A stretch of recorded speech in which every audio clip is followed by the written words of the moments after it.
Igbo mama, watch this clip from Onyeeze Jesus. Ọbụna unu na-esie ya, m ga-apụtazi kwuo ka esi wee jide ya ya na ọsọ soludo anụwa a na-agba na Anambra steeti. Ndewonu.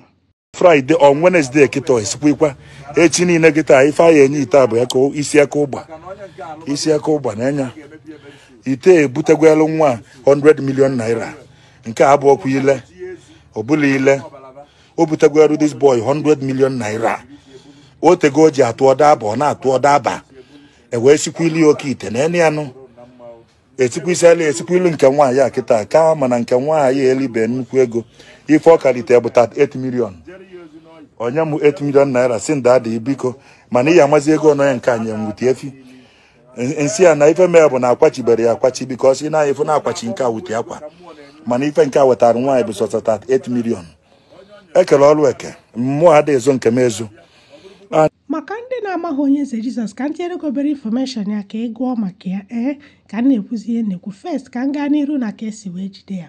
Unu mara nwere dị security outfit Gọvanọ Soludo setiri ọpa na akpago n'eche mba so oge ejidechara akwa ọkụkọ ndị ahụ wee gaa pretend na ha bịara ịgwọta ya wụ Oke-Ite maka na afụgo videos ebe Onyeeze Jesus onweghị onye ma nke ọ na-eme ọ sị na ọ na-ekpo ụka ọ na-eme na mmiri onweghị nke ọ naghị eme so ndị a wee disguise onwe ha bịa na ọnụ ya na ha bịara ịgwọta Oke-Ite o wee kweta ha na ọ na-agwọ wee gwakwuo ha ego n'oge eri ha iji wee gwọrọ ha ya wụ Oke-Ite so otu a ka esi wee confirm ọ n'ezie na ọ bụọdụ na ọ na-agwọ ọgbọgboo na ọ ka na-agwọkwa ma ruo tata otu a ka esi wee jide ya.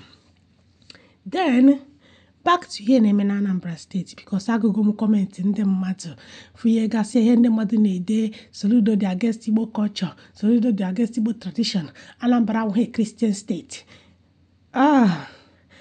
Ihe anyị ga-eji si na Soludo dị against Igbo culture ma Soludo dị against ihe tradition maka na anyị anomalize go ihe anyị na-afụ na Nollywood movies as Igbo culture and tradition. So onye nụ Igbo culture and tradition ị na-afụta ya as ihe eji egbu mmadụ, ihe eji ekechi mmadụ, ihe eji eme ụdị ihe na-eru inyi otu a, ihe eji agwọta ọgwụ. Igbo ada agwọ ọgwụ.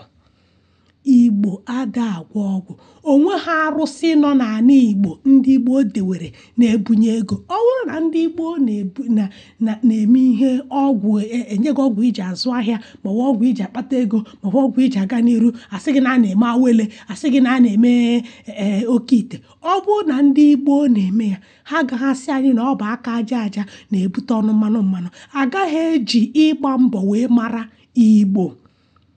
Ọ bụ n'otu a ka ndị Igbo si wee ndị mbụ si wee bie ndụ agaghị eji ịgba mbọ anụnwa asị gị na Igbo bata ebe anaghị ha aga ya maka na gịnị na ha ga-agba mbọ fụ ihe ha ruo ụtụtụ ha ruo ha ga-agba mbọ ọsụsọ na-esofa. So ndị Igbo bụ ndị eji ịgba mbọ wee mara, hard work, sweat ọ ndị eji ya wee mara. Mana ndị kịta anụnwa onwezi onye na-agba mbọ, onwezi ụmụ okorobịa kịta anụnwa mmadụ na-eke ya sị ha jee bọị kịta ka ha kweghị jee bọị nọ 5-7 years ma 10 years onye ka aka gakwa eme ya. When there is easy way, when you see people showcasing easy ways like this, so who will go and waste 5 years and 7 years na ọ na-amụ ahịa ka we settle? Nobody will do it. Ị bịa sị onye ọngwa jebe ọrụ ugbo onye ga-ekwe gị ga ka ọrụ ugbo kịta nwee ebe ọ na-afụ ndị na-efe ego ebe a ga-asị gị na agwọrọ gị Oke-Ite ije ibute ego 100 million 35 million gwara ụmụ ọrụ ugbo ị ga-arụ ga-enye gị 35 million na 100 million asị nwa okorobịa you will find easy way out. Asị gị jee mụọ ọrụ aka ị bịa cheki ha many years ị ga-eji mụọ ọrụ aka ị bịa sị na ọkọwara gị mana ijije mụọ ka esi apị kọmputa ịmụcha ka esi apị kọmputa abịa gwọrọ gị ọgwụ ike ka ịtụ ọrụ ibute ego ebute. So kedu ego na-agba mbọ unu afụ na ewere go emebisigo ihe eji wee mara Igbo bụ ịgba mbọ a na-afụzi anyị dịka ndị na-agwọ ndị Igbo ada agwọ ọgwụ ejighị ọgwụ mara awa culture and tradition nya maka ndị na-asị na Soludo wụ dị against Igbo. Ọ bụrụ na ihe anụnwa ọ na-emebisi ejidesi ndị a na-eme ụdị ihe a ya wụ ihe kpọrọ ịdị against Igbo culture and tradition. This is not ọwụ ihe eji wee mara Igbo, maka na ihe bụ culture ndị bụ ejirimara ndị ọnya bụ ihe bụ nya bụ culture. Tradition ka ndị si eme ihe, ya bụ ihe bụ tradition. Ya bụ na ihe ndị a mpịtọ ịbịa ebe a food dirty blood ebe niile, very dirty place, ọ bụghị ya. That is not it. So me personally, I don't see it in Soludo against Igbo culture and tradition, or his making Anambra State a Christian state or anything. But mana ba anyị neediri sensitization, ba anyị neediri mkpocha na nsacha. Ihe na-eme na Igbo kita dị too much. Onweze mma ogbugbo dị na Igbo kita dị too much. Ka m kwụsị na ebe ọ ka bụkwado n'ụwa ngozi mmadụ ka emesịa.